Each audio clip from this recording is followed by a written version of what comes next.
You have something important to do. You know you need to do it, but instead, you check your phone.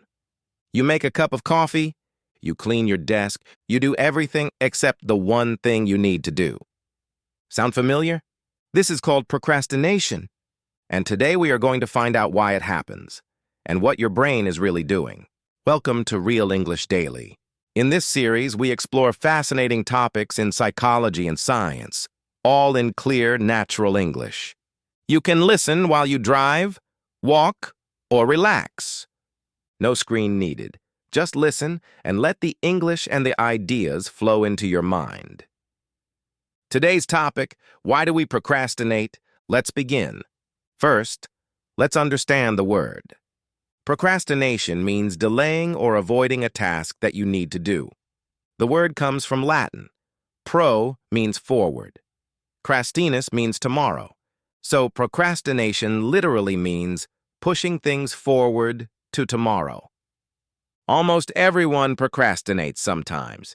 Studies show that around 20% of adults procrastinate regularly, and for students, that number is even higher, up to 70%. So if you procrastinate, you are definitely not alone. But here is the interesting question. Why do we do it? For a long time, people thought procrastination was about laziness. They thought procrastinators were simply people who did not want to work. But modern psychology tells a very different story. Procrastination is not about laziness at all. It is about emotion. Let me tell you about Daniel. Daniel is 28 years old. He works at a marketing company in London. He is smart. He is capable. His colleagues like him. But Daniel has a problem. Every time he needs to write an important report, he cannot start. He opens his laptop. He looks at the blank page, and then he closes it again. I'll do it later, he tells himself. I work better under pressure. But later becomes evening. Evening becomes night. And suddenly, it is midnight, and the report is due tomorrow morning. Daniel feels stressed. He feels guilty. He feels frustrated with himself. Why do I always do this? He thinks.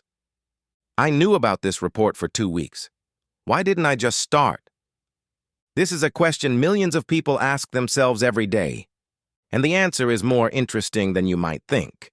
Psychologists now believe that procrastination is a problem of emotion regulation. Emotion regulation means how we manage and control our feelings.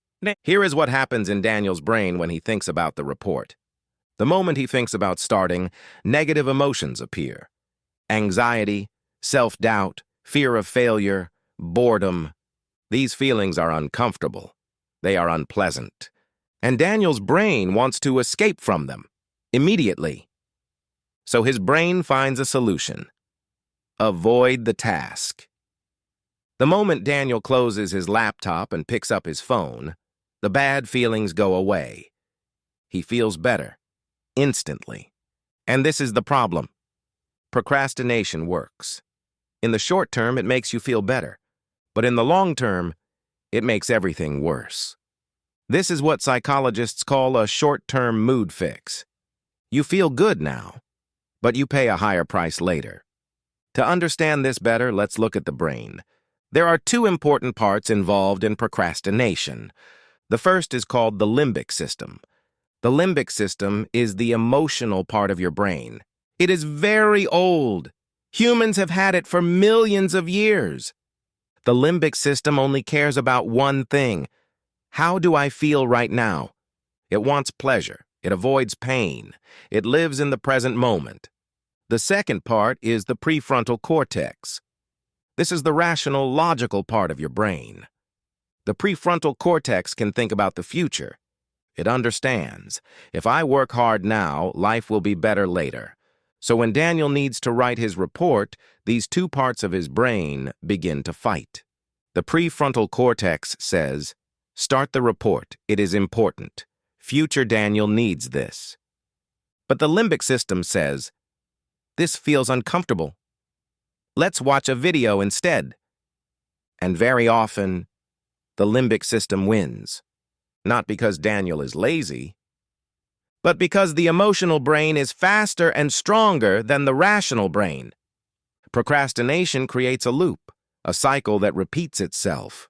It works like this. Step 1. You think about a difficult task. Step 2. You feel negative emotions, anxiety, doubt, discomfort. Step 3. You avoid the task to escape those feelings. Step 4. You feel temporary relief. You feel better. Step 5. The task is still there, and now it is bigger and more urgent. Step 6. You feel more guilt and more anxiety than before. And then the cycle starts again. This is the procrastination loop. Each time you go around the loop, the task feels harder, and the negative emotions feel stronger. Many people feel shame about procrastinating. They think, I am weak, I have no discipline, something is wrong with me. But this shame actually makes procrastination worse, not better. Because shame is another negative emotion, and your brain will try to escape from shame too. So what can we do? How do we break the loop? Research shows 3 things that actually work. The first is self-compassion.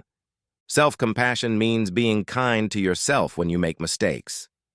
Studies by Dr. Kristin Neff at the University of Texas found something surprising.